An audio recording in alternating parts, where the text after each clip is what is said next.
Si aling nena ay galing sa birong bahay ni Mang Cardo at nakaramdam siyang labis na lungkot nagdadalamati para sa kapalaran ni Mang Cardo. Bakit kaya naging ganito ang kanyang bihay? Isang kamatayan na napakasakit. Dati sinasabing mahataw sa barayo na si Mang Cardo ay pinakbola dahil mayroon siyang 2 anak na lalaki na matatalino at mayaman. Parang nagtatrabaho sa Maynila, may bahay at kotse. Sa tivang imiwi sila, binibigyan nila sa Mang Cardong makapal na sobrang pera. Ako lang lahat ay mamimihay siya ng payapa at masaya hanggang sa kanyang paktanda na hinatindi. Nang sa Mang Cardo ay timanda at mahina at gusto niyang pumunta sa lungsod ipang molahan kanyang mga anak, pareho siyang tinanggihan. Ang dahilan ay takot silang makakapekto sa bihayang kanilang pamilya. Kaya sa Mang Cardo ay nakisang namihay ng malungkot sa bawat araw. Hanggang kapon, namatay siya sa samang loob at sakit, pinasok ng hamak na nakaw ang kanyang bahay, ninakawan siya ang pera at saka pinatay. Mang Cardo magpahinga ka sa kapayapaan at nawa ay makamit mo ang kaligtasan. Kung mayroon mang susunod na bihay, sana ay mabihay ka ng tinay na masaya kasama ang iyong mga anak na nakmamahal at nakalaga sa iyo. Si aling nena ay nagsending insenso at tahimik na nanalangin para sa imo. Nang makita niya ang kapalaran ni Mang Cardo, hindi niya mapigilang makisip tungkol sa kanyang sariling bihay. Hindi niya alam kung sa mga araw na darating kapag siya ay matanda at mahina, mamahalin kaya siya ang kanyang mga anak. O itatakwil at magiging kawa-awa siya. Isang malalim na bentong hininga ang imalang havenhaf. Si aling nena ay paapay-hapay na imiwi sa kanyang bahay. Ang kanyang 5,000 ay limitaf sa kanyang harapan. Sa loob, may 4 na bata na naklalaro, lahat sila ay payat at marimi ang hamaka. Nang makita nila si aling nena, tumakbo ang 4 sa bakiran at masayang simahaf, nanay. Nandito na si nanay. Nakang mabait ba kayo dito sa bahay? Opo, nanay. Gutom na po kami. Nanay, mayroon po ba kayong makakain? Lilituan ko kayong kanin. Siguro ay gutom na kayo, diba? Araw-araw na lang po kaming nakakakan lughaf, sawa na po kami. Tweede po bang ibang ilam naman ngayon, nanay?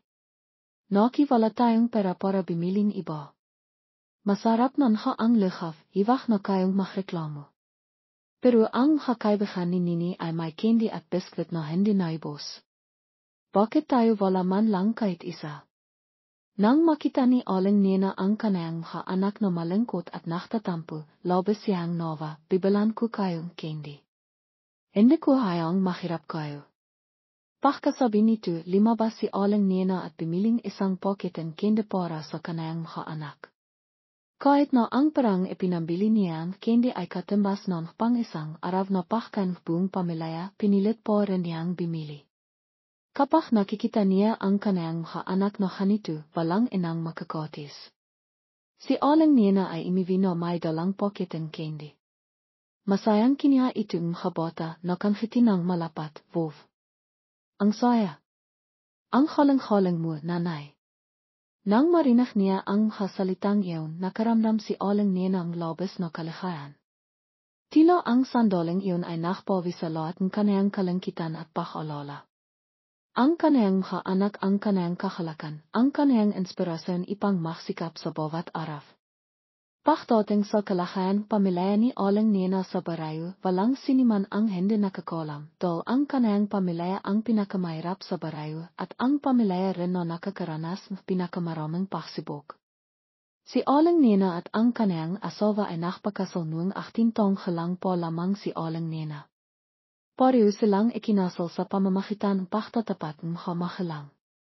Pagkatapos ng kasal, doon pa lamang sila nagkainlaban, ang kanilang pagmamahalan ay nabiyo sa paglipas ng panahon.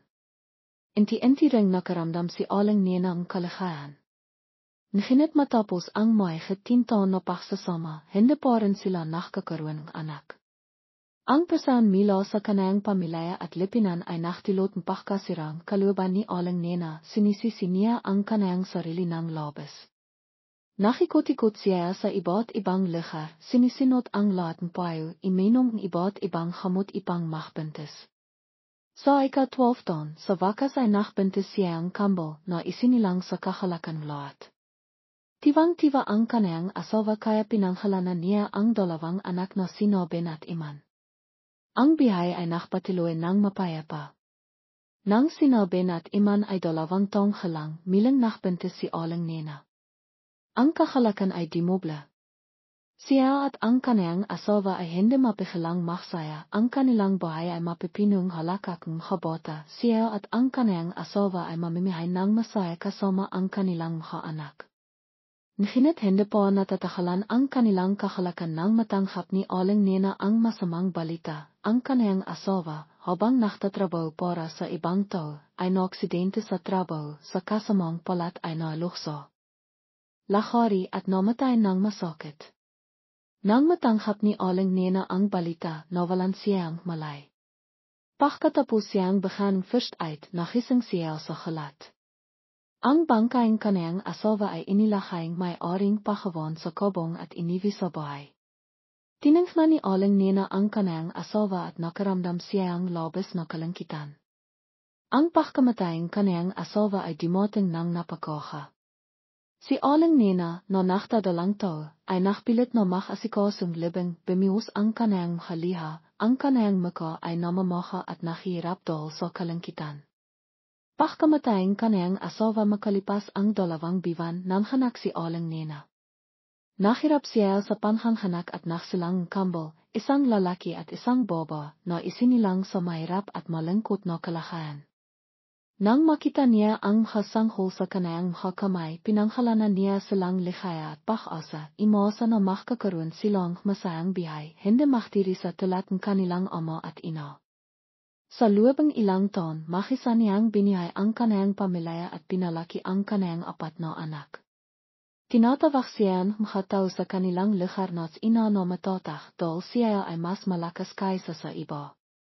Ipangkimitan para sa kanyang mga anak, ginawa niya ang lahat ng iring trabaho, hindi natatakot sa hirap at dimi, mila sa pagiging kargador, pagyang kabibe, pagyang ladralayo hanggang sa pagyahas ng panghan. Pagpilot ng mga recyclable, animang trabahong mapagkakakitaan niya ay ginagawa niya. Limipas ang panahon, sina Ben at Iman ay 8 taong halang na, sina Ligaya at Pag-asa ay 4 na taong halang na rin. Lahat sila ay nakakitom at kilang sa nutrisyon dahil sa kakilangan sa pagkain. Nasasaktan si Aling Nena kapag nakikita niya ang kanyang mga anak, ngunit wala siyang makawa, ginawa na niya ang lahat ng makakaya. Gusto rin niyang kimain isda at karne tulad ng ibang tao, ngunit ang parang pambiling karne ay katimbas na ang halos isang araw na sahod niya. Kung bibili siya, wala nang matitira para sa kanyang mga anak. Ang kanyang pahirap ay makikita sa kanyang mga mata at salita. Si Aling Nena ay lalong nahirap, naklalabas ng damdamin ng kalangkitan at pagkabala. Sa kanilang lugar, nang makita nila ang kalagayan ng pamilya ni Aling Nena, maraming tao ang nakbayo sa kanya na ipampun ang ilan sa kanyang mga anak sa ibang pamilya o ipakbili ang kanyang mga anak sa mga mayamang pamilya. Ngunit hindi niya ito makawa. Lahat sila ay kanyang mga anak, hindi niya makakawang iyon. Mas pipiliin pa niyang mahirap kaysa ipakbili ang kanyang konsensaya. Ngunit sa kasalikiwang sitwasyon, hanggang kailan kaya niya kakayanin. Nitong hanakarang araw, malakas ang ilan, ang kanilang bahay ay tumitilo sa lahat ng dako, basa ang lahat. Ang 4 na bata ay nakupo sa sulok ng kanilang kama, imiyak, hehi, nanay. Nanay, basa na po kami. Ang kasakawang kanyang mga anak ay nakadirok sa piso ni Aling Nena. Tinangnan ni Aling Nena ang kanyang mga anak at napaliya, nanghinhinag na sinabi, pasensya na kayo kung hindi ko kayo kayang bahan mas matibay na bahay. Ako ay talagang dapat sisihin.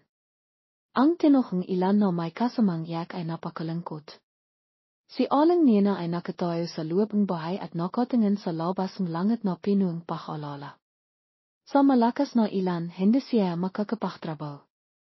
Kung hindi siya makakapagtrabaho, son siya kakiyang para bimiling pagkain at alahan ang kanyang mga anak. Lalong sumakit ang piso ni Aling Nena, bimius ang kanyang mga liha, bakit kaya patiloy na dimarating ang mga pahirap. King hende sana beglang namatay ang kanayang asawa nuan, maral ay iba na ang lahat, ang kanayang pamilya ay sana may makakain at may sisot, hindi mahirap tulat na ngayon. Habang nakisip siya, lalo siyang nalangkot. Limapit siya sa altar ng kanayang asawa, nagsending insenso ipang ipahayag ang kanayang pagmamahal. Asawa ko, sana ay kabayan mo ang aming pamilya na mabilis na makalis sa pahirap na ito. Tahimik na nanalangin si Aling Nena. Ang insenso ay kimalat sa buong bahay at inti-inting nawala sa hangin. Kinabukasan, sumikat ang araw, mabilis na naktrabaho si Aling Nena. Ang kalderong lichaw ay inilagay sa gitna ng mesa, kapag nagising ang kanayang mga anak, kisang kikiya sila para kimain. Pagkatapos malakas na ilan, naging mainit ang panahon. Pagod na naktrabaho si Aling Nena, ang kanayang damit ay basang pawis. Habang naktatrabaho, biglang may tumakbo mula sa malayo, nakalala ang mukha at sinabing, Aling Nena, may nangyaring masama. Imiwi ka na. Anong nangyari, Aling Isang? Sinok na sisinok ang bahay. Bahay ninayo ang nasisinok. Imiwi ka na. Diyos ko. Nakakawa. Bahay ninayo ang nasisinok. Imiwi ka na agad. Ano? Nang marinig ito ni Aling Nena, natakot siya. Nagmadali siyang imiwi, hindi man lang siya nakapagsutong sinalas. Pagdating niya, nakita niyang sinok ang kaniyang kusina. Nalila siya. Hindi niya mapigilang mag-alala sa kaniyang mga anak. Simahap siya ng malakas, mga anak ko. Hindi na siya nakapag-isip pa, gusto na niyang pumasok sa bahay ipang hanapin ang kaniyang mga anak. Para sa isang ina, ang kaniyang mga anak ang kaniyang bihay, ang kaniyang pananampalataya at pag-asa. Kung may nangyaring masama sa kaniyang mga anak, hindi na siya makakaroon hanapang mabihay. Sa sandaling yun, sinabi at iman ay nakatayo sa isang sulok, nang makita nilang imiwi ang kanilang ina, tumakbo sila at imiyak ng malakas, Nanay. Nanay, takot na po kami. Nang makita ni Aling Nena na ligtas sinabi at iman, nakaramdam siya ang ginawa, imiyak siya, ang kanayang mga liha ay bumiho sa kanayang pisngi. Paikay ka siyang limapit sa kanayang mga anak, nang hinhinak na sinabi, mga anak, nandito na si Nanay. Hey! Nanay, napakalaking sinok. Ang init na pakainit. Hindi ayos na ang lahat. Nandito si Nanay, poprotektahan ko kayo. Niyakap ni Aling Nena ang kanayang dalawang anak at hinaplos sila. Sa sandaling yun, tumingin siya sa paligid ngunit hindi niya nakita sina ligaya at pag-asa. Nakaalala siyang nagtanong, nasan ang mga kapatid ninayo? Tinala na po sila sa ospital. Binihat na po sila sa ambulansa. Diyos ko. Anong nangyayari sa pamilya ko? Ligaya. Pag-asa. Hilina ako. Pasensya na kayo. Lumiot si Aling Nena sa lipa at imiyak ng malakas, tila may bimibiyak sa kanayang peso, nahirapan siyang himinga. Mabilis siyang himinga, hindi siya makapag-isip ng maayos. Biglang timos ang kanayang presyon at inti-inti siyang nawalan ng malay. Nanay. Nanay. Nang makita ni Ben at iman na biglang bimaksak ang kanilang ina, imiyak sila ng malakas. Sa sandaling yun, dumating si Aling Isang, nang makita niya si Aling Nena na nakandisay, mabilis siyang limapit at himinging tulong ipang bihotin si Aling Nena papasok sa bahay. Matapos ang ilang sandali, nagising si Aling Nena. Nakanga nang malivak si Aling Isang nang makita niya na nagising si Aling Nena, Diyos ko. Biti na lang at nagising ko. Bakit ako nandito? Ako. Gusto kong paminta kina ligaya at pag-asa, sigiradong takot sila at nasasaktan. Hey! Kimusta ang pakiramdam mo? Kung magpapadala ka sa halit mapanhanap. Okay lang ako, wala akong problema. Kailangan kong paminta sa aking mga anak. Pilit na timayo si Aling Nena at paikay kang limakat. Nang makita ni Aling Isang na ganito si Aling Nena, mabilis siyang limapit at inalalaan siya at sinabing, sabay na tayong paminta, hindi ka pwedeng makisa sa ganitong sitwasyon. Maraming salamat sa iyo. Iwag ka nang magpasalamat, magkapit bahay tayo. Ang importante ngayon ay panalangin natin na ligtas ang ating mga anak. Hey!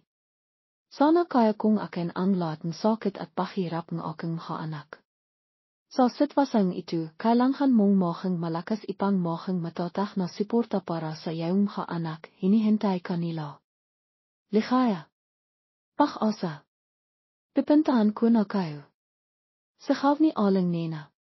Pagkatapos nito, nakpakisap si Aling Nena sa kanayang kapitbahay na bantayan sina Ben at Iman at pumunta siya kasama si Aling Ising sa ospital, nakdarasal na ligtas ang kanayang mga anak. Pagdating niya, hindi niya mapigilang makaramdam ng sakit. Pinuwing tao ang ospital, matapang ang amoying gamot. Sininda ni Aling Nena ang itos nash at natakbihan niya ang lugarking son ginagamot sina ligaya at pag-asa. Naupo siya sa halway na pinuwing pagkabalisa, hindi mapakali, paulit-ilit na naglalakat. Kung may nangyaring masama sa kanayang mga anak, paano na siya mabibihay? Limipas ang oras, 1 minuto, 2 minuto, 20 minuto. Nakasara pa rin ang pinto. Hindi mapigilan ang pag-alala ni Aling Nena, sumipsip siya at imiyak, lahat ito ay dahil wala ako sa tabing aking mga anak, hindi ako karapat-dapat na maging ina. Hey! Sana ako na lang ang napamak. Ang nakakasakal na kapaligiran sa ospital ay lalong nakpadama kay Aling Nena ng pagkabalisa. Nakaramdam ng awa si Aling Ising kaya patuloy niya itong kinakusap, hiwag kang mag-isip ng hanayan, walang gustong mangyari ang mga ganitong bagay. Ang kailangan natin gawin ngayon ay maging kalmado at litasin ang lahat ng problema. Diyos ko, napakabata pa ang aking anak, paano siya makakatahol dito? Magiging okay ang lahat, naniniwala ako, hiwag kang mag-alala. Mila nang mawala ang aking asawa, parang nawalan akong lakas ng katawan at isip, nahinidal sa aking mga anak, nahawa kong bumangon. Akala ko sisikapin kong palakin sila ng malisok at malakas, nahinit maral ang pagpapalaking apat na anak na makisa ay masyadong mahirap para sa akin. Hey! Kailangan ko pang magtrabaho, wala akong oras para bantayan ang mga bata. Hiwag mo nang sisihin ang iyong sarili, walang inang gustong may mangyaring masama sa kanayang anak. Sa palagay ko, mas mabuti kang ipampun mo na lang ang isa, mahirap magpalaking apat na anak, nakikita ko naman na nahihirapan ko. Ito. Pero paano kang paglaki niya ay kamihan niya ako?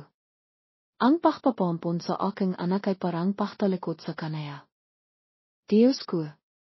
Hindi tama ang inaisip mo. Kung ipapampun mo ang iyong anak, bibigyan mo siya ng bagong bihay, isang bihay na mas masaya at masahana, sa palagay ko ay matitiwa pa siya. Nakisip sandali si Aling Nena at nagsalita, may kilala ka bang gustong mag-ampon? Gusto kong bigyan ang aking anak ng mas magandang bihay.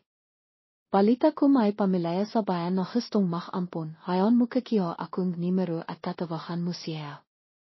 Maraming salamat sa iyong tulong at mas okay na ako. Walang animan. Nakisa po ang dalawa ng ilang sandali nang bumikas ang silid ng emerhensay. Mabilis na limapit si Aling Nena sa doktor ipang magtanong tungkol sa kalagayan. Doktor, kumusta na ang mga anak ko? Ang mga pasyente ay dinala sa ospital na maraming alikabok sa katawan, tuyo ang kanilang lalaminan at may mga paso sa labas ng kanilang kaliwa at kanang kamay. Pareho na silang ligtas, mas stable na silang ngayon. Maring bisitahin pamilya ang pasyente, nahinit mag-ingat na hiwag hawakan ang iyong anak, madaling maimpiksayon ang mga sigat.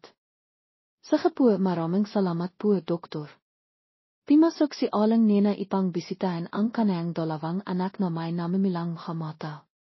Nang makita niya sina ligaya at pag-asa na nakaratay doon at himihinga sa tulong utsayhin, lalo niyang sinisi ang kanayang sarili.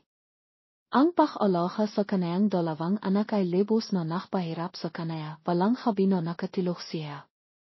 Nang marinig niya ang kanayang anak na imiyak dahil sa sakit, nadirok ang kanayang puso, isang dangdan ang sakit, ang kanayang puso ay parang sinaksak ng libu-libong kitsalayo. Sana kaya niyang akin ang sakit sa halip na kanayang mga anak. Habang inolahan niya ang kanayang mga anak, pimasok si Aling Isang na may kasamang baba na mukhang mayaman. Nakilat si Aling Nena sa hitsira nito. Nang makita niya ang pagkalito ni Aling Nena, mabilis na naksalita si Aling Isang, siya si Aling Myrna, ang tong pinanghit ko sa iyo kanina.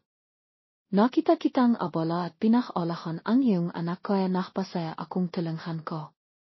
Sinabi ko kay Aling Myrna ang tungkol sa iyong kiwento, nova siya sa naranasan mo at gustong ampinan ang isang anak at suportahan ang medical na bayaran para sa iyong mga anak. Siguro alala kanon ngayon tungkol sa pera. Amy ko si Aling Nena, nanghanginag ang buses, magandang araw po, nagpapasalamat po ako sa inyong pagdating dito. Sa totoo lang, ako ay nasa malabang sitwasyon, isang maliit na kapabayan lamang ay maaaring makdulot ng malaking kapamakan. Hindi ko na kayang makisa, kung matutulungan ninyo ako, magpapasalamat ako magpakailanman. Iwag kang mag-alala, tutulungan ko ang iyong pamilya sa abot ng aking makakaya. Talagang hindi makatarangan at mapaklaro ang kapalaran, ang tong nagsisikap ay hindi nakakaroon ng anak, at ang iba naman ay nakatiri sa dahil sa daming anak. Milo nang mamatay ang aking asawa, pinahirapan ko ng hustun hinit hindi ko kayang bahan ang aking mga anak ng magandang bihay, luhaw lang ang nakakain ng aking mga anak sa araw-araw, kapag may isto at karne, masaya na sila buong araw. Imasa lang ako na ang bihay ng aking anak ay bibiti po. Ay talagang malungkot. Gusto kong makampon ng isang batang lalaki. Handa mo bang ibenta ang iyong anak? Ako. Napakalungkot ng mukha ni Aling Nena ngayon, napakahirap ng itsira. Parang masyadong mabigat na sabihin ibenta ang aking anak, masyado akong walang ingat. Walang animan, basta't ayaw kong mahirap ang aking anak, sino ang gustong limayo sa kanayang anak? Pero dapat nating isipin ang hinaharap, kung ampinan ko ang bata, siguradong bibigyan ko siya ang masakanang bihay. At tutulungan ko ang iyong pamilya na malampasan ang pahirap na ito, ano sa palagay mo? Ako. Nakalangan si Aling Nena. Kahit na naisip na niya ang bahay na ito, nginit ngayon biglang nangyari ang lahat, hindi niya matanghap ang kanayang mata na pinung sakit na tumitingin sa kanayang dalawang anak. Sa kasalukivang sitwasyon, alin ang pinakatama? Ang pahirap sa peso ay nakpapahirap sa kanayang ng husto. Ang kanayang desisyon ay babaho sa hinarap niya ang kanayang mga anak. Bawat isa sa kanila ay mahalaga, isang mahalagang bahaging kanayang bihay, paano niya makakawang ipakbili ang kanayang anak. Tinangnan ni Aling Nena ang babaeng nasa harap niya at nakalalang sinabi, hihingi ako sa inayong dagdag na oras para makisip, halong-halo na po ako ngayon. Ay walang masyadong pagkakataon, sa tingin mo makakaya mo pang makisa hanggang kailan. Nakita ko rin ang kalagayan iyong dalawang anak at alam ko na mas malala ang sitwasyon batang lalaki, nangangailangan mas maraming pera at oras para makpakamot sa sitwasyong ito sa palagay ko hindi mo na kailangang makisip po. Ako alam ko pero nasasaktan ang puso ko. Ako. Sa totoo lang, maraming pamilya ang kimontak sa akin at gustong ipampon ang aking anak, hindi ko pa napagdidesisyonan kung alin ang pipiliin ko, ngunit nang marinig ko ang iyong sitwasyon. Nawa ako at nasaktan, apat na anak na sinisibukang mabihay sa bawat araw, iyon ay isang napakahirap na gawain. Pumunta ako dito at hindi pinansin ang haalok ng ibang pamilya. Kung hindi ka pa rin makapagdesisyon, alis na ako. Bimihos ang liyani Aling Nena at bimihos ang daming pahot at pahirap na naipon sa loob ng mahabang panahon. Kimiya ang babang isang malaking salansan pera sa kanayang bah at tinapik ang balikat ni Aling Nena, ito ang kinin mo para makbayad ng medical na bayaran at bimiling pahkan para sa iyong mga anak. Kung may bisan ko, bibigyan kita ilit. Paano ko matatanghap ito? Idinin baba sa kanayang kamay at sinabi, ang dapat mong gawin ngayon ay alakan ang iyong mga anak, masaya ka pa rin. Nang marinig iyon ni Aling Nena, napahilo siya at nalok sa sahig ang pera sa kanayang kamay. Amy ko si Aling Nena ipangpilitin ito at sa sandaling iyon para bang nakaroon na siya ang desisyon, hindi na siya maring makalinlangan pa. Ang perang itu ang tutulong sa kanaya ipang malakpasan ang pahirap at makaroon pang gasto sa bihay. Inawa kaniyang maikbit ang perang popol at pimayak na ibenta ang kanayang anak sa baba. Nakimiti ang baba kay alang nena at sinabi, tama ang inaisip mo. Babalik ako sa Maynila kasama ang aking asawa at bilang isang kasunduan, kung pipirma ka dito, bibigyan po kita mudagdag na pera. Kasunduan. Ang kasunduan itu ay makakabisa kapag pinirmahan nating dalawa. Sa totoo lang, wala naman itong hanong nilalaman. Natatakot lang ako na baka makbago ang isip mo at mabigo ang lahat. Mas mabiti nang makaroon tayong malinaw na panintinan. Ano sa palagay mo? Sige. Total, natanggap ko na ang pera kaya susundin ko ang sinabi mo. Mabiti. Kung hanuan babalik ako bikas. Sige po. Imalis na ang baba, sumabay na rin imiwi si Aling Isang.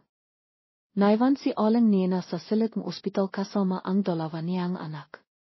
Pinakmasdan niya ang kaniyang mga anak at napahalo, anak. Pasan saya na kayo dol hindi ko kayo malahan ng mabiti.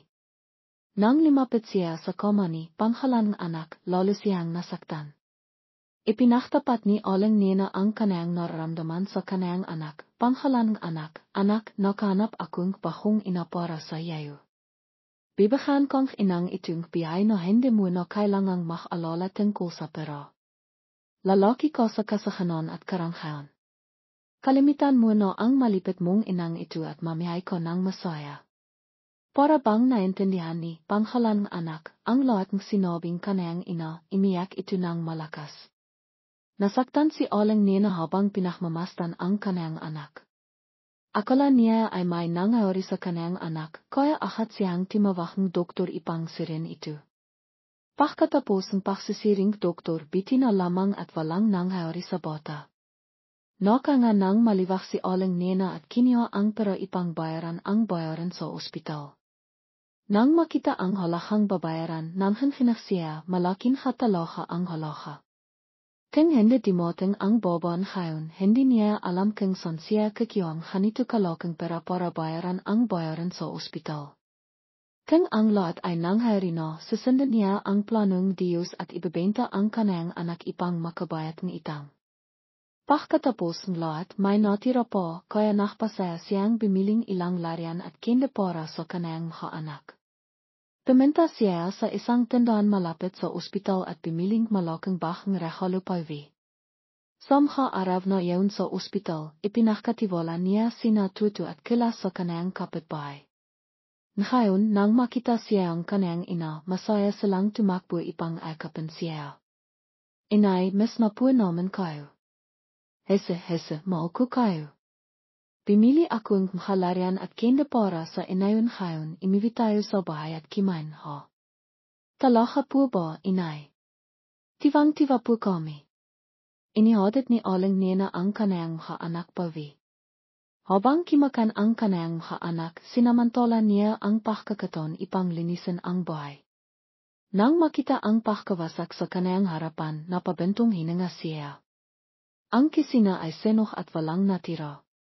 Noong nangyari ang insidente, dahil abala siya sa pag-alaga sa kanayang mga anak, wala na siyang lakas ipang alaman ang saning senok, ngunit ngayon gusto niyang malaman ang katotohanan. Pumunta siya ipang tananghan sa Tutu tungkol sa nangyari noong nakaraang araw. Habang kimakan tinapay, sinabing bata, noong araw na iyon, nakayaan kaming maklarong letu-letuan. Habang naklalaro, biglang kimalat ang apoy. Natakot kami ni Kilas at tumakbo para subukang patayin ang apoy, ngunit ang apoy ay masyadong mabilis kimalat. Hindi namin alam kung ano ang gagawin, kaya imiyak kami at simahaw ng malakas. Biti na lang at tumulong si Aling Isang at nangyari ang lahat. Naki, ako talaga ang may kasalanan nito. Hindi namin sinasadya na mangyari ito, naisip niya sa kanayang sarili. Ngayon, walang saysay na sisihan ang kanayang mga anak, nangyari na ang lahat, maral ay ito na ang kalooban ng Diyos. Pagkatapos magsalita, napabentong hininga siya. Nang makita siyang malungkot, nagsalita si Tutu, inay, okay lang po ba kayo? Okay lang aku. King palagi akong malungkot malilingkot din kayo. Kimain no lang kayong tinapay at maklaro hiwag kayong makalala. Pero inay, kailan po babalik sina pangalan anak sa amin? Gusto ko silang makasabay kimain tinapay at maklaro. Sa ilang araw babalik din sila. Kung hanuin itatabi ko na lang sa kanila, hindi na ako kakan.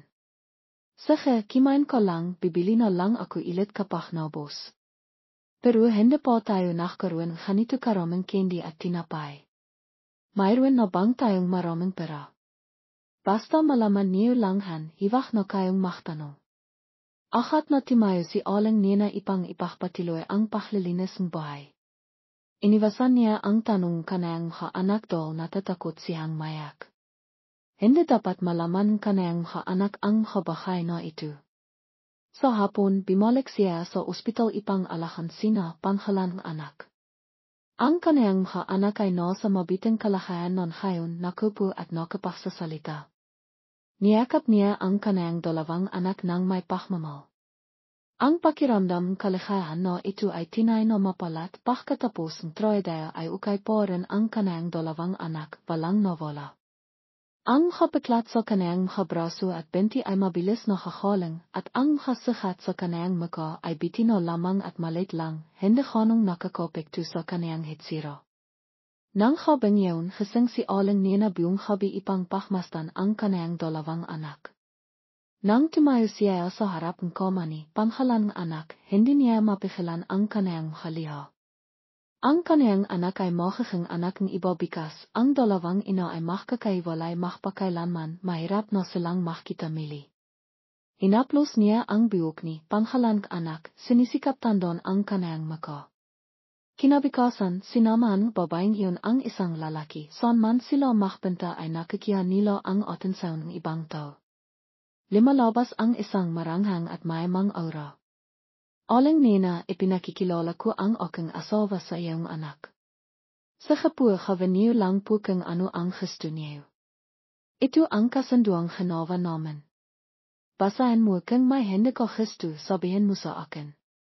Kiniha ito ni aling nena at binasa ng nanghinginag, inang kondisyon. Ang dalawang ina at anak ay hindi na makikita mili, dahil ang pakikita ay maktidilot ng gelo at abala sa parang pamilya.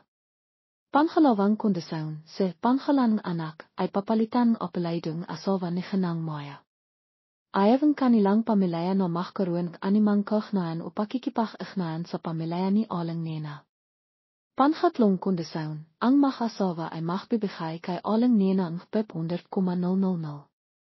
Kung nilabak ni aling nena ang kasunduan, kailangan niyang ibalik ang dobleng halaga at maharap sa maraming problema dahil ang pamilya ni Ginang Maya ay mayaman, kaya hindi siya dapat makakahilo.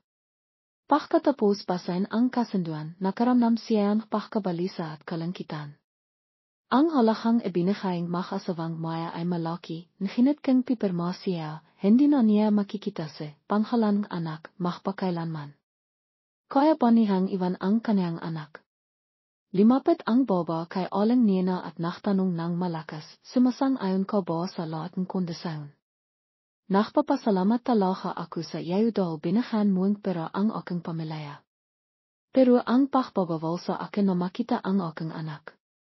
Hindi ba ito masyadong sobra?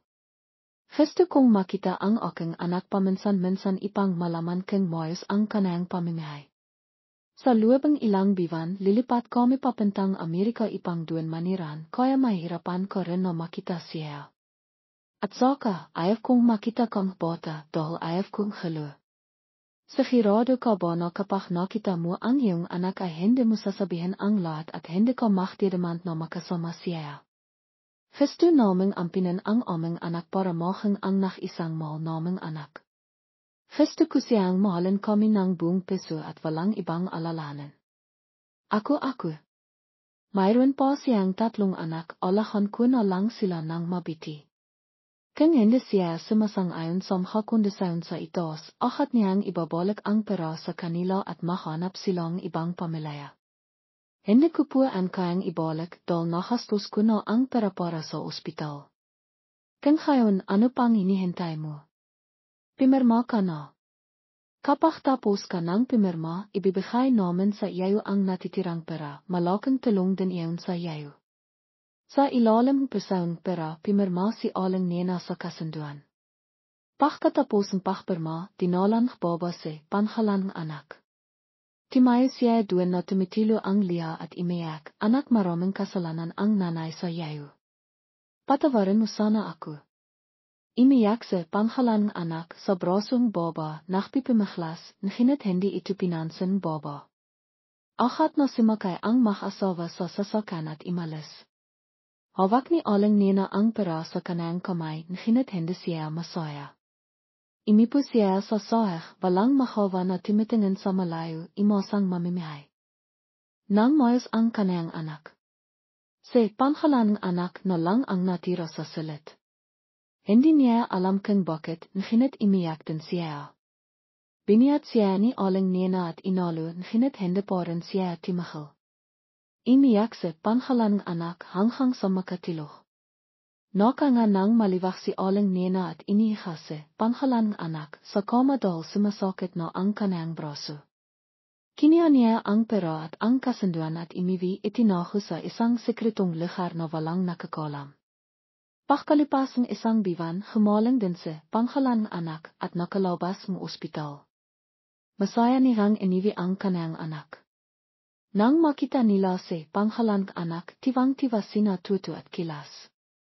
Hayan pa man, dahil hindi nila nakita si pangalan ng anak, nakalala silang magtanong sa kanilang ina, Inay, nasaan po si pangalan ng anak? Nasaan po ang aming kapatid? Kahit na naisip na ni Aling Nena ang maraming dahilan para mainawan kanyang mga anak, hindi niya ito masabi nang harapin niya sila. Nang makita na nakalangan ang kanyang ina, nakalala na nagtanong si Tutu, Inay, nasaan po si pangalan ng anak? Tutu, Kilas, inampon na ang kapatid ninayo, hindi na siya babalik. Kalimitan niyo na ang tungkol kay pangalan ng anak. Si pangalan ng anak ay mayroon ng bahong bihay, ayaw na niyang makisali sa atin. Oh my God, ano po ito? Bakit mo siya ipinakbili? Sobra ka naman po. Hindi ko siya ipinakbili, gusto ko lang na magkaroon siya ng mas magandang bihay. At saka, tingnan niyo, mahirap ang pamilya natin, hindi ko kayang bihayin ang apat ninayong lahat, malaki ang babayaran sa ospital, nahirap na ako. Pero ang apat na magkakapatid ay nakmamalan, kahit mahirap, kakayanin namin. Inay, ibalik niyo po siya. Pasensya na hindi ko kaya. Malayo na ang kapatid niyo. Ngayon, ang pamilya natin ay binibiyo na lang nanay at 3 anak. Kalimitan niyo na ang lahat at mag-aral ng mabiti. Gusto kong magtagumpay ang 3 sa inayo sa hinaharap para makalis ang pamilya natin sa kahirapan. Imiyak ng malakas ang 3 at timayo si Aling Nena na hindi rin mapigilan ang kanyang haliha.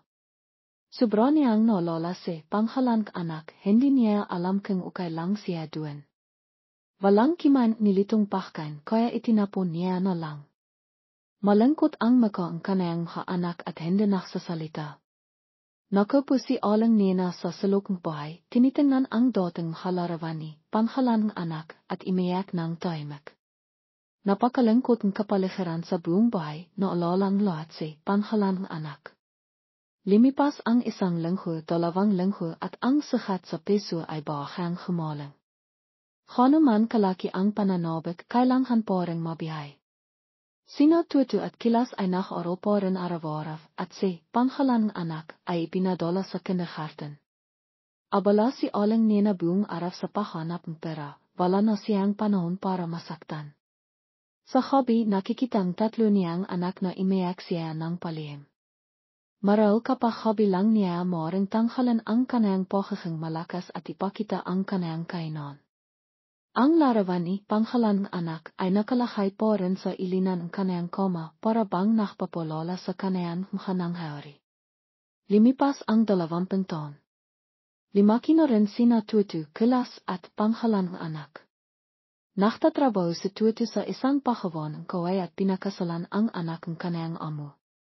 Nakatira silang 2 sa bahay na itinayong kanyang biyenan at mayroon silang isang magandang anak. Sekilas naman ay nasa Maynila rin at may asawa na. Nakipon silang pera at nangiram sa kanilang makakakilala kaya nakabili silang maliit na bahay sa Maynila. Imiwi sila sa probinsya minsan sa isang taon para bisitahin ang kanilang kamag-anak at ang kanilang ina. Si panghalang anak naman ay kakagraduate pa lang at nakahanap ng trabaho sa malaking lungsod. Habang limalaki ang kanayang anak, tumatanda na rin si aling nena. Ngayon, ang kanayang biyok ay mayroon ng maraming pitang hibla at ang makavrinklis sa kanayang mukha ay nakpapakitang kanayang katandaan. Ang dating bahay na hawa sa kaway ay naroon pa rin, hinit na payos na ito. Doon siya nakatira ng mag-isa at paminsan-minsan ay bimibisita ang kanayang anak. Kapag malaya sina Tutu at ang kanayang asawa, dinadala nila ang kanilang apo sa bahay ni aling nena para kimain at maglaro. Madalas na sinasabi ni aling nena na gusto niyang makasama sa bahay sina Tutu at ang kanayang asawa, ngunit hindi pumapayag ang dalawa dahil ang bahay na kanilang tinitulian ay sapat na. Malaki ang tulong pamilayang asawa ni Tutu sa kanayang trabaho at bihay, kaya lubos niyang pinaalagaan ang pamilaya na ito. Maupa rin niya ang kanayang ina, ngunit inti-inti itong nawawala. Sa panahon ngayon, lahat ay nakabuong pera at katanahan. Ang may pera ay mas mamahalan. Hindi nakahanap ng trabaho si panghalang anak sa lungsod, kaya imiwi siya.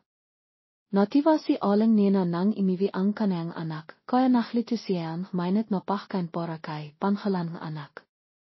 Masaya siyang kimain at nakiwinto tungkol sa kanang hauri sa kanaya. Inay, masaya dong mahirap ang kompetisyon sa lungsod. Natatakot ako na hindi ako maktatakal doon. Kung hanuin, imiwi ka na lang sa akin. Magtalanghan tayong dalawa. Pero napakababang sweldo dito sa probinsya, natatakot ako na hindi ako mabibihay. Naki.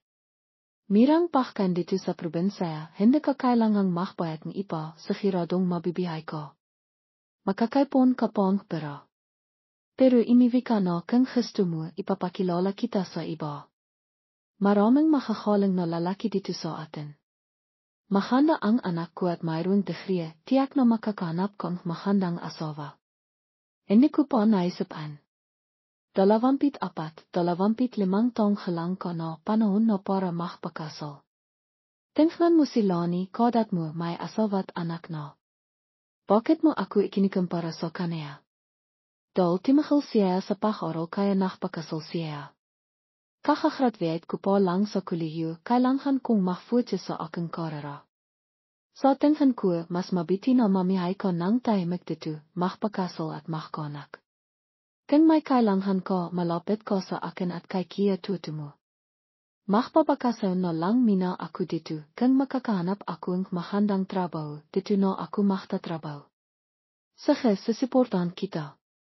Nabalitaan ko na ang kumpanaya na angkop na panghalan ng isang kumpanaya na humahawang makakasangkapan sa bahay ay sikat. Gustong lahat na magtrabaho doon, alam mo naman an.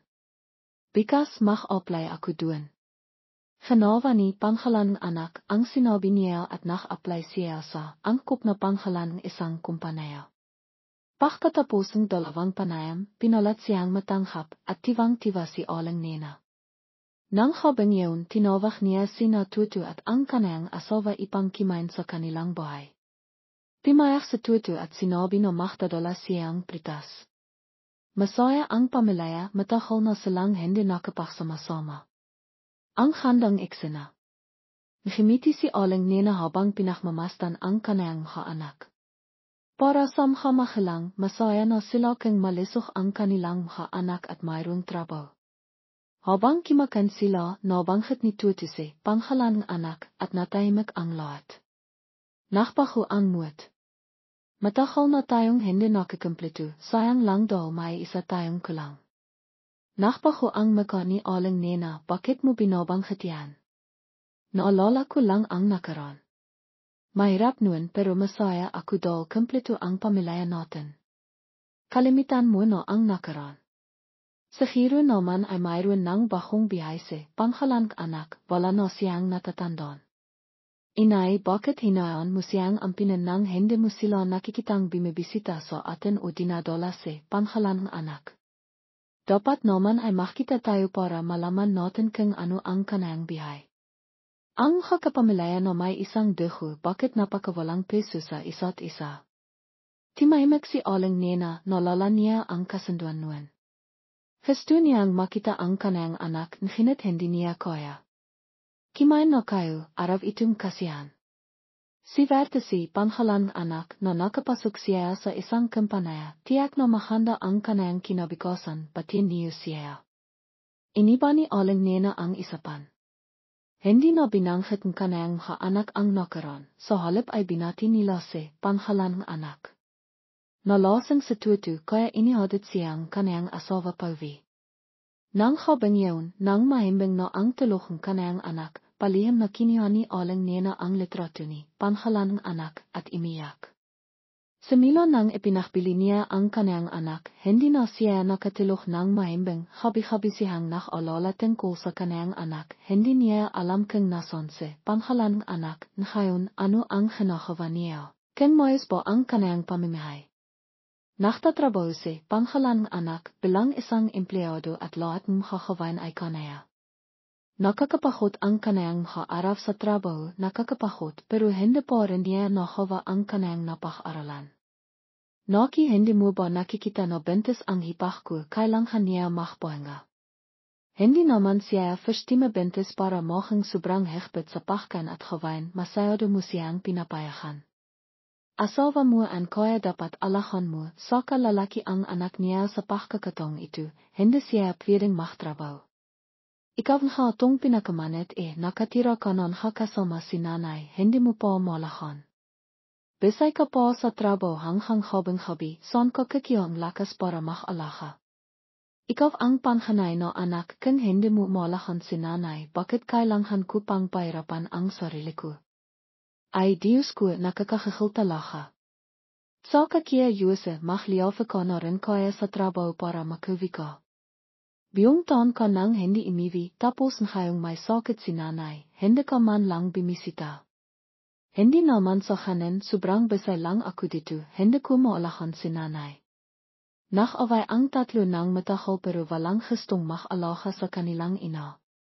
Kung malalaman ito ni Aling Ising, siguradong malilungkot at masasaktan siya. Nasa ospital siya at nakabanda ang kamay kaya hirap siyang humalaf. Dahil walang dimadolaf sa kanayang anak, kailangan niyang makisa sa lahat ng bahay. Dahil nahihirapan siya at hindi makainom tibak, tinilinghan siya ang kanak ng pasyente sa katabang kama. Ako na po ang tutulong. Maraming salamat, nayaw na ako pero hindi ko may taas ang kamay ko dahil masakit. Palang animan po, wala rin naman akong ginagawa. Nasaan po ang anak niyo? Bakit niyo hinayang makisa ang nanay niyo? Asahiro bese ang anak ko sa trabaho, dadalaw rin sila kapag tapos na. Naki kahit anong trabaho paan, dapat inain ang pag-alaga sa mahalang. Semila kahapon pa, wala pa akong nakikitang dumadalaw sa inayo. Hindi mahanda na masyadong tutok sa trabaho at hindi nakalala sa mahalang. Naki, nanay, nakakalungkot ang makisa. Malungkot si Aling Ising at naktitibak ang kanayang mata. Hindi niya inakalang mapipinta siya sa ganitong sitwasyon. Ano ba ang ginagawang anak niya at hindi man lang sila nakalala sa kanaya?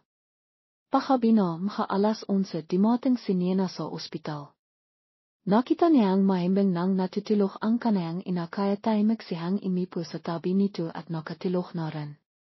Pagkagising niya kinabukasan, tinilinghan niya ang kanayang ina kimain almusal at nagmamadali siyang imalis para magtrabaho. Iniwan niya ang kanayang ina na malungkot at walang imik, na kailangan ko na pong imalis. Tatawagan ko na lang si Kia Rudel at ang asawa niya para bisitahin kayo. Nena. Nena. Halos paus na ang buses ng kanayang ina pero imalis na si Nena. Mas lalong naging malungkot si Aling Ising dahil sa tahimik na silid ng ospital. Nang dumalaw ang doktor, nagpaalam siyang gusto na niyang imiwi. Naktitibak ang kanayang mata at nakakawa siyang tingnan, Doktor, gusto ko na pong imiwi. Pakiramdam ko malakas na ako, hindi ako sanay sa ospital at hindi ako makatilog, basta pag-ibig ko, iniman ko ang lahat ng gamot at kakan ako ng maayos. Magpahinga ka na lang mina dito, hindi pa stable ang sugat mo, madali kang maimpeksaon, kapag stable na, paiwin kita agad. Pero kasi may problema po ba kayo? Sabihin niyo lang para matilanghan naman kayo. Gusto ko lang imiwi, hindi ako sanay dito kaya wala akong hana. Nasaan ba ang mga anak mo? Gusto ko rin silang makusap para mapag-isapan ang ilan pang bahay. Bisay sila, walang nakalala sa akin. Pagkasabi niya nito, nalungkot siya at napayak. Nawa at nakisimpataya ang doktor. Madalas manghari ang ganito sa ospital, hindi nakalala ang mga anak sa kanilang magulang, kapag pinakalitan naman, sasabihin na besay sila at walang oras. Mayroon pa ang nagsasabi na may doktor at nurse naman sa ospital kaya kampante sila at hindi nakalala. Pero sa daming pasyente, hindi kayang alahan ng doktor at nurse ang lahat mila sa kalisahan hanggang sa kanilang emosyonal na pangangailangan. Malaga ang presensyahan kanak para mapahan ang pakiramdam pasyente at para humaling sila agad. Sabing kanila, kapag may sakit ka, doon mo makikita kung sino talaga ang nagmamahal sa iyo. Timinsan si aling isang sa pintong ospital, imasa siyang darating ang kanyang anak, pero naghintay siya nang naghintay hanggang sa nakatilog siya. Sa kanyang panaginip nalala niya ang datinong bata pa ang kanyang mga anak, masaya at biwa ang pamilya. Si Rudel, Yuse, Nena at Fe, masaya kapag nakita siyang imiwihaling sa trabaho, isang inay ilang nila, nawawala na ang kanyang pahot. Nakinaan pa silang ay makap sa kanya, gustong-gusto nilang akapin niya sila. Nangako pa silang mamahalin siya ng sobra kapag limaki na sila, pero ngayon hindi niya na maramdaman ang pagmamahal ng kanyang mga anak. Siguro madaling magbago ang tao kapag limaki na. Paano kang dimating si Rudel at ang asawa niya na may dalang isang sipotong gatas at asukal? Nainis na nagsalita ang asawa ni Rudel, pakot nan ha ako, pinapenta mo pa ako dito. May sakit si nanay kaya dapat bisitahin natin siya. Hindi naman malala ang sakit niya, ilang araw lang makakawin na rin siya. Liza, anak, mahalang tayo. Kung kakawin natin ang pagtatawanan tayong mga tao. Ay naki, wala akong pakialam. Mas inalala ko pa ang anak ko bakit pa ako mag-isip ng iba. Pero asawa kang anak ni nanay dapat mag-alala ka rin sa kanya. Nainis pa ako kapag nalala ko an. Hindi ba ako nahirap ng pakasalan kita? Kung hindi mo ako pinilit noon, hindi kita papakasalan. Mahirap lang kayo noon, nakpabakal buti pa ang nanay mo para kimitan pera, sino ang makakagusto sa iyo? Lisa, parang simusubra ka na. Kung marinig ang nanay ko, malilungkot siya. Tilok na ang nanay mo, hindi niya maririnig. Bawal mo nang ilitan an. Sa nanay pa nakapanghalan ang lipa at bahay. Kung hindi ka magtitimpi, baka pag nawala ang nanay mo, wala tayong mapapala. Sa kanya hindi ko na ilitan. Pero mamaya, mahutpot tayong baka, gusto ko eh. Kung saan mo gustong pumunta, susundan kita. Ikaw talaga ang pinakamabait. Naktawanan ang dalawa nang hindi nila alam na gising na si aling isang. Narinig niya ang lahat. Nasaktan ang kanyang puso nang malaman niya ang totoo. Akala niya mababait ang kanyang mga anak pero kabaliktaran pala. Naki pinahot niya ang sarili niya para palakihan sila pero sakit lang ang nakya niya. Simula nang makasawa si Rudel, hindi na siya nakalala sa kanyang ina. Gusto niyang ay maman kaya iniwan niya at pinagtaksilan ang mahirap na nagmahal sa kanya, mas inalala niya po ang kanyang hakamag-anak kaysa sa kanya. Dahil sa pera, nohang walang peso ang kanyang anak na pinakamamahal niya. Para maiwasan ang awkward na sitwasyon, nagpanghap si aling isang na wala siyang narinig. Nagpanghap siyang kakagising lang niya at nagsalita, Rudel, Lisa, kailan po kayo dumating? Bakit hindi niyo ako ginising? Kararating lang din naman. Kamusta na po kayo? Ukai lang aku malapit no akong makalabas. Hindi niyo na kailangang mahirap para bisitahin ako. Ano ba nanay? Dapat alak ang anak ang kaniyang mahalang. Ano bang gusto niyong kainin bibilan ko kayo? Hindi ako nakakitong. Inila ni Liza ang kaniyang asawa para tingnan ang orasan. Naintindihan ni Rudel ang gustong kaniyang asawa na madali siyang magdailan para makalis. Gimitin ng pilit si Aling Ising at nakpalam sa dalawa. Nang makalis na ang kaniyang anak at asawa, nasaktan siya ng sobra. Ngayon lang sumakit ng ganito ang kaniyang puso. Kapag mas nakmaal at imasa ka, mas masasaktan ka. Sa hili, walang anak niya ang tinay na nakmamahal sa kaniya. Nakisa si Aling Ising na limabas ng ospital at nakdalang kaniyang makakamit. Nang makita niya ang kaniyang sirang bahay, napayak siya. Pagkatapos ng bahayo, sira-sira at wasak ang kaniyang bahay. Tumingin siya sa kaniyang sarili at sa kaniyang bahay, nasaktan ang kaniyang puso. Naki pinung pait at kalangkitan ang kaniyang bihay, paano siya makakaraw sa hinaharap. Nakrenta si Nina ng bahay malapit sa kaniyang trabaho bago pa man hospital ang kaniyang ina. Nang makaiwino ang kaniyang ina, naktisasaun siyang doon na lang manirahan at hindi na imiwi sa kaniyang ina. Nang malaman ito ni Aling Ising, tinawagan niya agad ito para kausapin. Nena, bakit hindi mo sinabi sa akin na sa ibang lugar ka na nakatira? Nakita mo naman na halos 15 kilometro ang pagitan ng bahay natin at ang trabaho ko, mahirap ang pabalik-balik kaya dito na lang ako para mas madali. Ay nakakaya mo naman ang dati, bakit ngayon hindi na? Nakaksaya ka pang pera. Mira lang naman ang renta dito na kaya ko namang bayaran sa sahod ko. Pero kung alis ka, makisa na lang ako dito, malilungkot ako. Dati naman noong nag-aral ako sa Maynila, makisa ka rin naman. Iwag kang mag-alala, iwi ako sa bahay tivang weekend. Sasabihin mo lang baka morgen besay ka na naman sa kung ano, makakuwi ka pa ba? Sa totoo lang, may boyfriend ako dito. Siya rin ang may-aring inipahan ko kaya hindi mo kailangang mag-alala. Kapag sigurado na kami, ipapakilala ko siya sa iyo. Kung ang gusto mo, wala na akong masasabi. Pagkatapos ng tawag, tumilo ang liha ni Aling Ising. Makisa siyang naglinis ang kaniyang bahay at nakpatawag siyang karpentero para ayusin ang kaniyang bubong. Sa gabi, kinuha niya ang litrato ni para tingnan. Anak, miss na kita. Kung hindi kita ipinakbili noon, siguro may masasandalan na akong ngayon. Nakang walang peso at malayo na ang iyong kakapatid sa akin, nasasaktan at nalilungkot ako. Sinabi ni Aling Ising habang tinitingnan ang litrato. Siguro kailangan niyang isang taong makakausap at magmamalasakit sa kanaya. Pagkatapos ng 2 buwan, ipinakilala ni Nina ang kanayang boyfriend na matangkat at malaki ang katawan, mayroon siyang tattoo sa kanayang kanang braso. Hindi nagustuhan ni Aling Ising ang kanayang magiging manihang. Makang masingit at matalim ang kanayang mata. Habang nakaandang pakkan, kinausap niya si Nina, anak, hindi ko gusto ang boyfriend mo, may tattoo siya at makang masama, magtirisa ka lang kapag pinakasalan mo siya. Iwag mong hashan ang tao sa kanayang itsira.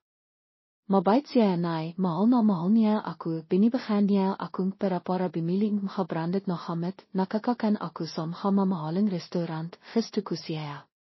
Hanayan naman talaga sa umpisa Hinagamit ka lang niya. Maganda at matalino ka kaya maraming makakagusto sa iyo. Ipinakilala mo siya sa akin para maganda ako sa kasal niyo pero kung piro paninira ang sasabihin mo sa boyfriend ko minus lang ako. Ako ang magdedesisyon sa bihay ko, hindi mo kailangang mag-alala. Hindi ako mapakali paano kung magtisa ka, masasaktan ako. Nay, kaya ko ang sarili ko, hindi ko ipapalam sa iyo, saka naniniwala akong mabait siya, hindi ako magkakamali. Tahimik ang nakangkainan, hindi makalinog si Aling Ising. Hindi siya mapakali para sa kanayang anak. Hindi nakikinig ang kanayang anak sa kanaya, kaya hindi niya mapipigilan ang lahat. Pagkatapos ng 1 buwan, nakpakasal si Nina at Sinu. Nakita ni Aling Ising ang lahat ng kanayang mga anak at Mga kapit bahay. Ngimiti sinena at hinawa kan ang kamaing kanayang asawa papenta sa altar. Nagalak si aling isang dol nakita niyang masaya ang kanayang anak imasa siyang tama ang desisaw ni Nena. Pagkatapos ng kasal nakisa si aling isang sa kanayang bahay. Araw-araw siyang nakatindang halay sa palengke para kimitang pera. Dalawang piso ang isang taling mustasa pero mayroon pa ring nagreklamo na mahal dapat gusto pang bumaba ang presyo. Mabait si aling isang kaya ayaw niyang makipag-away kaya binenta niya ito sa mas mababang presyo. Pagkatapos ng palengke naglakad siya pauwi sa kanayang bahay pero sa dawn tinakot siyang isang drug addict at ninakawan ng pera. Ibinigay niya ang lahat ng kanayang pera nang hinayang siya dol na wala ang kanayang pinahirapan napakasakit ng kanayang nararamdaman. Latalay sunod-sunod na nangyayari ang masasamang bahay sa kanaya kaya hindi siya makatilok ng maayos. Ano pa kaya karaming pait ang kailangan niyang maranasan? Kinabukasan habang pinapakain niya ang kanayang kababoy tuminok ang kanayang telepono. Nakita niyang tumatawag ang kanayang panghalawang anak, sinahot niya agad ito, "Halo, Nay. Tulungan mo ako." "Anong nangyari? Bakit ka tumatawag ng ganitong oras?" "Nay, naubos ang pera ko, nakutang ako sa masasamang tao, sabi nila papatayin nila ako at ang asawa ko kung hindi ako makbabayad." "Diyos ko, paano nangyari ito? Matagal ka nang hindi tumatawag tapos ngayon mayroon kang masamang balita." "Hihi. Nay, nagsakal ako at naloko akong ibang tao, imabot na sa 5 milyon ang itang ko, kung hindi ako makabayad, mamamatay ako." "Anak, bakit ka nakpadala sa sakal? Wala tayong hanang kalakang pera." "Wala na akong mahawa, Nay, nangiram na ako sa iba, nakakaya lang akong 1 milyon, kulang po ang 4 milyon." Tinawagan ko na ba si Kuya Rudel at si Nena? "Tinawagan mo na sila pero sabi nila wala silang pera, sinabi nilang tawagan kita para makisip ng paraan." "Paano ako tutulong kung wala akong pera?" "Nay, ipakbili mo na lang ang bahay para makabayad akong itang, kapag nakabayad na ako, doon ka na lang sa amin, nanhan ako akong alahan kita ng maayos." "Hindi pwede, lipa ito ang haninino ko, hindi ko ito pwedeng ipakbili, makisip kong ibang paraan." "Hey, wala na akong pag-asa. Kung hindi mo ako tutulungan, mahanda ka ng kinan ang bangkay ko." Hindi pwede." Malakas na sinabi ni aling isang. "Nay, tulungan mo ako." Habang nag-isip sila, namatay ang baterayang kanayang telepono. Nagmadali siyang magcharga para tawagan ulit si Jose pero hindi na niya ito matawagan. Pawis na pawis siya at hindi mapakali. Kinuha niya ang kanayang telepono para tawagan si Rudel para makisip ng paraan. "Rudel, narinig mo na ba ang nangyari kay Jose sa Maynila?" "Narinig ko na, matutulungan pa ba natin siya, Nay?" Kung titisin, kasalanan niya ang lahat ng ito, bakit ba siya nagsakal? "Sa akin lang, ayaw kong tulungan siya. Tulungan natin siya ngayon, ilitin na naman niya. Kaya mas magandang iwag tayong makialam." "Pero paano kung patayin siya, nakalala ako?" "Hindi siya mamamatay, iwag kang makalala. Hindi nila siya papatayin, son sila kakiyong para kung patayin na siya." "Pero kawa-awa siya, nasasaktan ako. Hindi ako pwedeng makalala sa kanaya, hayon na lang natin siyang matito sa kanayang pagkakamali, besay ako, ibababa ko na ang telepono." Rudel. Binaban siya ni Rudel ang telepono. Nakatayo doon si aling isang at hindi mapakali, si Nena na lang ang makakatilong sa kanaya. Kinuha niya ang kanayang telepono para tawagan si Nena pero pareho ang sinabi nito kay Rudel. Walang gustong tumulong. Matagal silang nakatayo doon. Dumating na naman ang problema sa kanayang pamilya.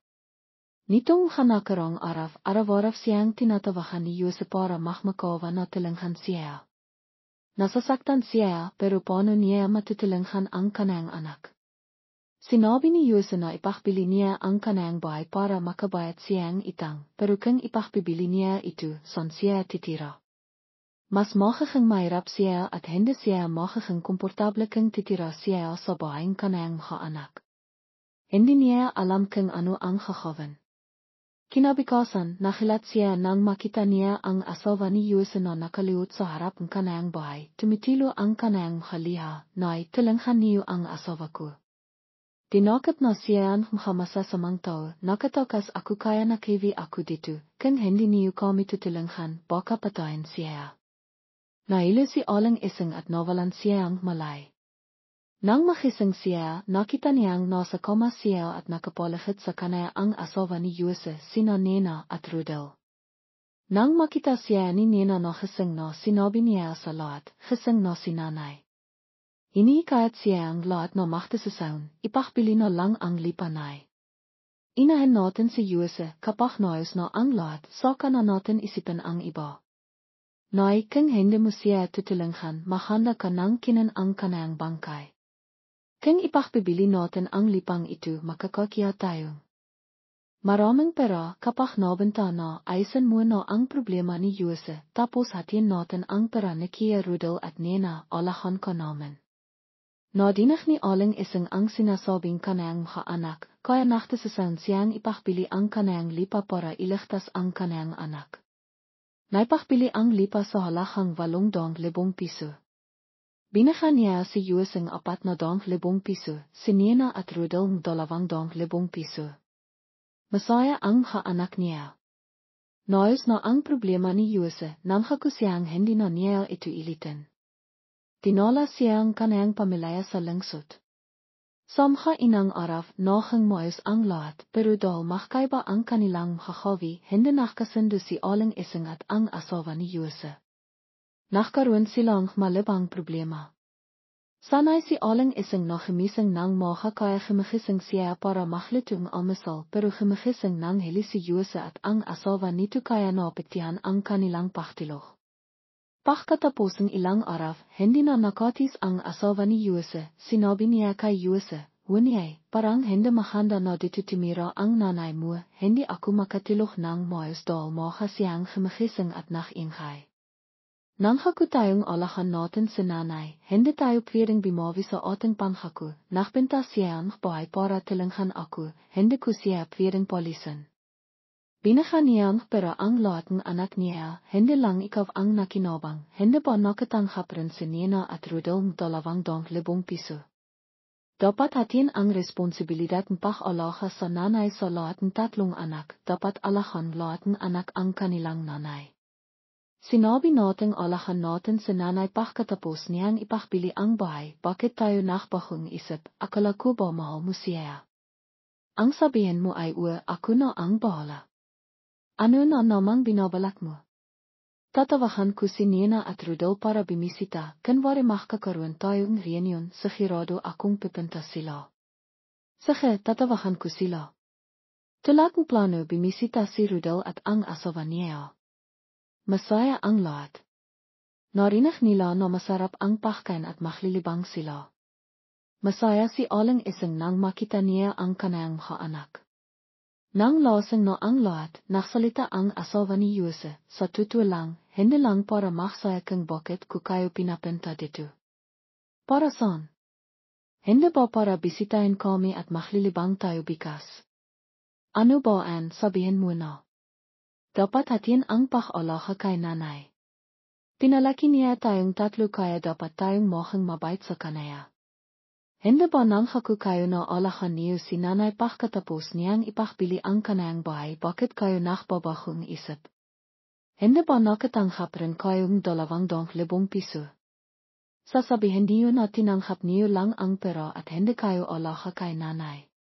Iwag kang magsalita ng hanan, sino ang tumatakas sa responsibilidad niya? Tungkol sa nanay, kayo ang nagsabi na alahan niyo siya, bakit niyo kami isinasali sa problema niyo? Tinipat na naman ang aming panghaku na alahan si nanay sa loob ng ilang panahon, diba? Ngayon kayong dalawa naman ang mag-alaga sa kanaya. Napagtasasaynan ko na para patas, bawat isa sa atin ay mag-alaga sa kanayang isang biwan at paikot-ikot lang.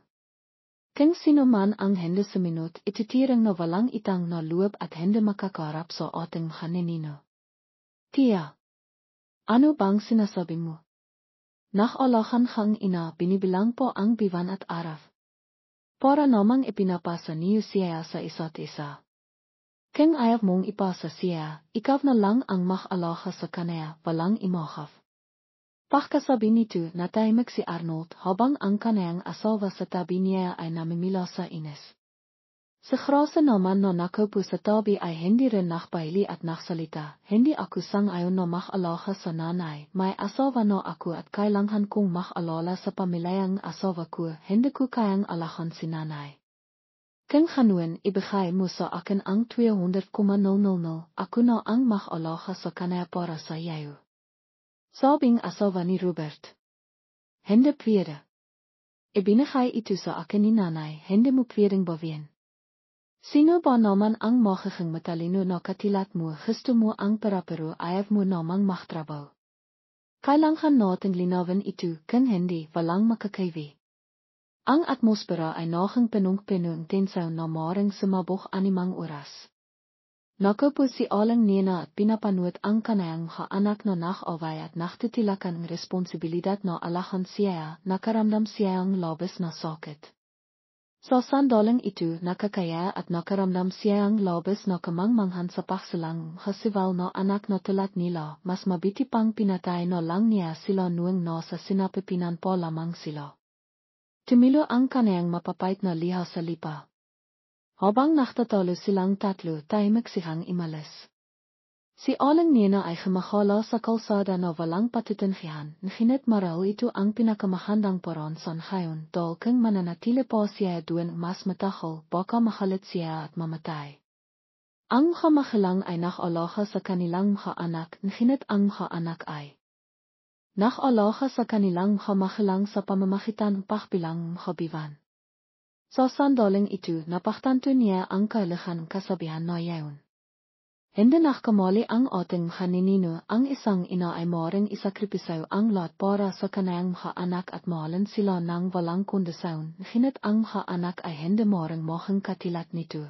Ang mga anak ngayon ay itinitiring ang kanilang mga magulang bilang isang pabigat o isang bomba na nais nilang itapon. Nakpatiloy siya sa paglalakat hanggang sa mapahot ang kanayang hapa at himinto ipang magpahinga. Imipot siya sa isang bench at nakisip tungkol sa mga nangyari.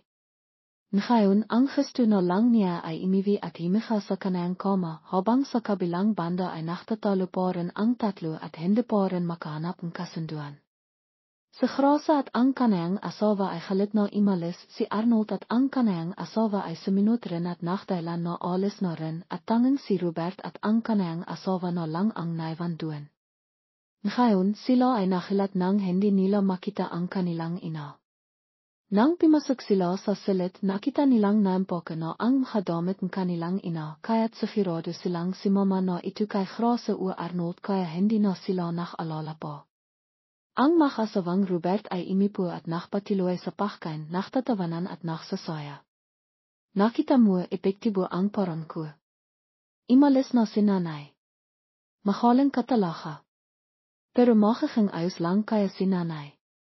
Iwag kang mag-alala, kasama niya si Grasa at Arnold, magiging ayos lang siya. Sige, magtuos tayo.